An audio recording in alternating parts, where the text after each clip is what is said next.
बैठ जाओ, हाथ जोड़ लो और अपने एक एक इंद्रियों से हिसाब लो। अरे हाथ तुम हिसाब दो कि तुमने आज सुबह से शाम तक कितने लोगों पर अत्याचार किया। पैर तुम हिसाब दो, तुम कितनी बार सुबह से लेकर शाम तक गलत रास्ते पर चले हो। नेत्र तुम हिसाब दो, तुमने सुबह शाम तक कितने लोगों को बुरी दृष्टि से देखा है। और सारा हिसाब किताब इकट्ठा करो और कन्हैया के चरणों में बैठे बैठे चारपाई पर अर्पण करते हुए बोलो, प्रभु इस स्त्री के द्वारा यदि कोई पाप हुआ है तो वह भी तुम्हारे चरणों में, पुण्य हुआ है वह भी तुम्हारे चरणों में। ना मुझे पाप से मतलब, ना मुझे पुण्य से मतलब, मुझे तो आपके आनंद रूपी तनख्वाह से मतलब है। आनंद रूपी तनख्वाह से। तो भैया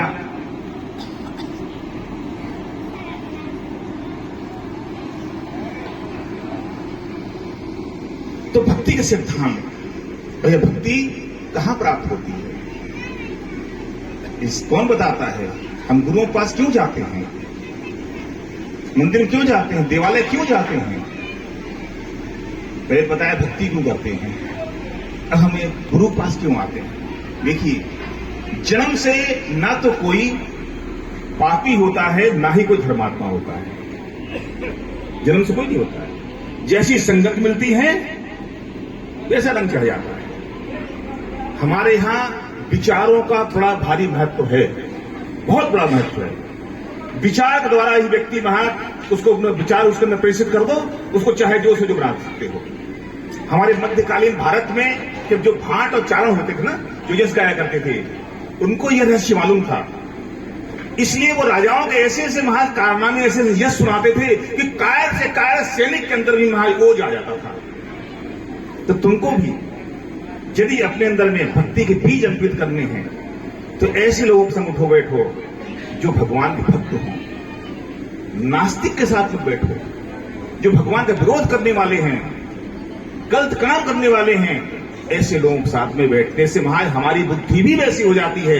देखो, तुम्हें सत्संग मिले ना मिले, हो सकता तुम व्यस्तता कारण सत्संग में नहीं आ पाते, कोई बात नहीं, काम धंधे वाले को, लेकिन हो सके तो कुसंग से अवश्य बचो। ये तो तुम्हारे ऊपर है। कुसंग से बचो और जब भी साथ करो महापुरुषों का साथ करो। हम संतों के पास क्यों जाते हैं, संतों को क्या प्रसादी है, केला अमरूद सेब महादेव प्रसादी नहीं है। संतों के अंदर से एक वाइब्रेशन निकलता है, भजन की एक ऊर्जा निकलती है।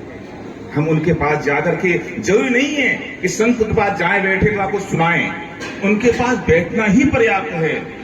उस बैठने से क्या होता है, बोले उनका वाइब्रेशन से हमें प्रभावित करता है और हमारे अंदर जो गलत आचरण है वो सब वृत्तियों परिवर्तित होता है। इसलिए हमें संतों के पास में दिक्कत है, अच्छे लोगों के साथ करना चाहिए।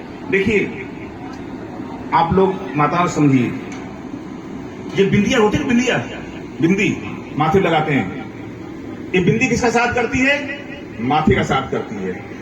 कहां रहती है, ऊपर रहती है।